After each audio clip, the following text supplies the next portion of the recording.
Welcome to the Deep Dive. We've got quite a story for you today.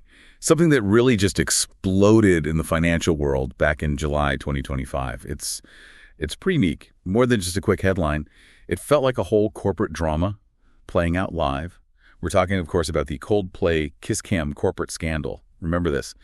Astronomer CEO Andy Byron, their HR head Kristin Cabot, really caught on the KissCam at a ColdPlay concert. And this wasn't, tucked away. It was broadcast everywhere. Millions of views, instantly. Just rocketed across social media. Yeah, and what's really striking, I think, is how it jumped tracks. It wasn't just celebrity gossip for long. It started, sure, as this kind of sensational viral thing, but it turned very quickly into a serious, a real-world financial disaster study. I mean, this one moment, this kiss, it directly led to both of them resigning. Both of them, yeah. And it threw the whole company, a pretty promising one, into a major corporate crisis. Right, and that's exactly why we're diving deep today. We really want to unpack how one very public, very personal moment could, frankly, destroy so much business value. Yeah. Especially for a company that had, $350 million in funding. Yeah. That's significant. It is. And if you look at it through the lens of business risk, there are just so many layers here. We're definitely going to need to peel back, the corporate governance issues, the executive accountability side of things, a massive hit to their brand. And the financial world, they were not ignoring this. Prediction markets actually saw about $7 million wagered on how this whole scandal would play out. That tells you something. $7 million. So as we get into this, maybe think about what really jumps out at you listening to this. How does a kiss, on a Jumbotron spiral into something that tanks a major startup? Let's start digging in. So the immediate thing, reading through the sources, wasn't just the awkwardness of the moment itself. No, not at all. It was how fast and how severe the consequences were. It wasn't a slow burn. It just, boom, became this corporate implosion. And implosion is, sadly, a pretty accurate word here. It really highlights a critical failure in executive accountability. Look, you've got the CEO. You've got the head of HR. These are positions with immense power, immense influence, engaging in that kind of public display. Their positions just became, untenable almost immediately.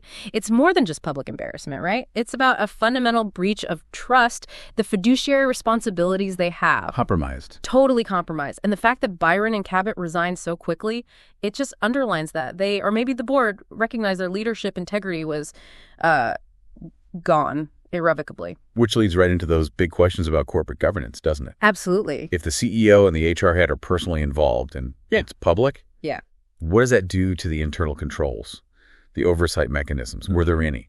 Well, it directly challenges, the basic principles, independent board oversight, conflict of interest policies. Think about it practically. There's a relationship between the CEO and the person in charge of HR.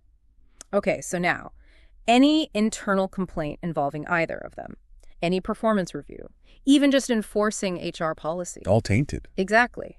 There's an inherent lack of impartiality. How can employees trust the system? It discourages reporting. It undermines the ethical foundation. It's way beyond just looking bad. It becomes a systemic risk, a real danger to the company's integrity. And the brand damage. Yeah. The speed of it was just something else. No, incredible. Especially for a startup, right?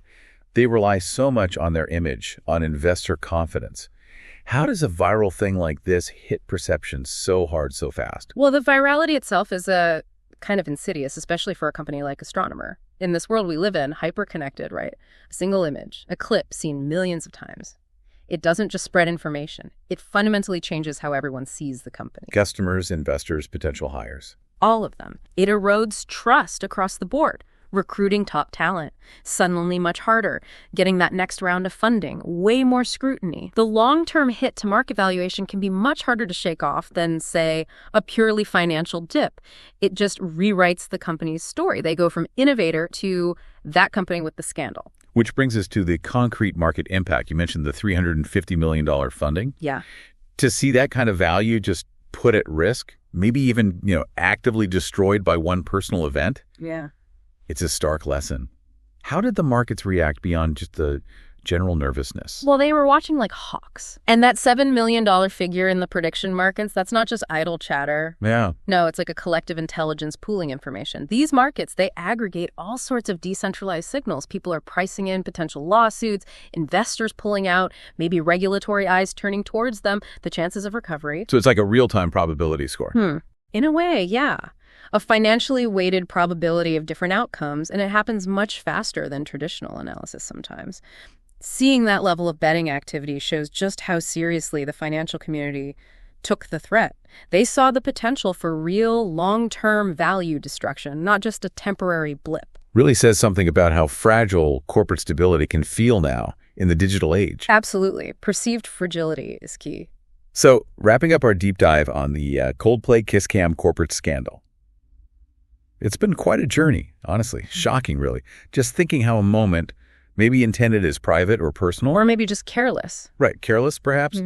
But it goes massively public and spirals into this huge corporate and financial drama. I think the key thing for you listening is to really see that stark intersection. Personal conduct and corporate responsibility, they collided here brutally. The consequences were severe. You had a major corporate governance failure. It just compromised everything internally. Yeah. You had undeniable executive accountability issues. The resignations proved that. Necessary resignations. Absolutely necessary. And then just extensive, incredibly rapid brand or reputation damage. Something that can just unravel years of work in like hours. And it brings us right back to where we started. How this one event hit a $350 million startup so hard it became this this financial disaster case study. The scale of it from going viral everywhere to millions being bet on the outcome, it just highlights the massive impact of what seems so isolated. Which leaves us with a really provocative thought, I think. In this world now, so connected, personal moments can go instantly viral. What does that mean for corporate stability, for leadership? What does this whole story really tell you about those blurring lines, the ones between personal and professional life online? And maybe more importantly, how does that challenge how we even think about business risk and what we expect from the people at the very top?